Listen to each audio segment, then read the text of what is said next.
ಅದಕ್ಕಾಗಿ ಹಿಡ್ಕೊಂಡು ಬಂದೆ. ರಾಜ ಪ್ರತ್ಯಕ್ಷ ದೇವತ ಎಂಬುದಾಗಿ ಹೇಳಿದ್ದೆ ಅವನಿಗೆ.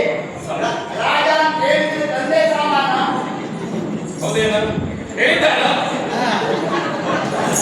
ಹಾಗಾಗಿ ನೀನು ಘೋಷಣೆಗೆ ಮಾತನಾಡಿಕೊಂಡು ಸಂತೋಷ ಆದದ್ದೇನು ಗೊತ್ತುಂಟ, ಈ ಕ್ಷೇತ್ರಕ್ಕೆ ಇವನನ್ನ ಕಟ್ಕೊಂಡು ಬಂದಿಲ್ಲ.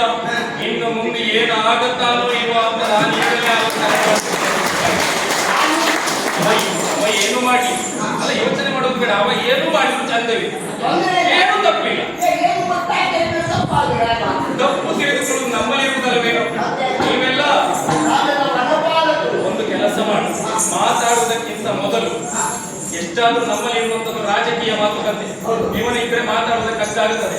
ಆ ಕಡೆ ನೋಡಿಕೊಳ್ಳುವುದಕ್ಕೆ ಪರಿಚಾರಕ್ಕೆ ಮಗ ಅಲ್ಲಿ ಸ್ವಲ್ಪ ಆ ಕಡೆಯಲ್ಲಿ ಹೋಗು.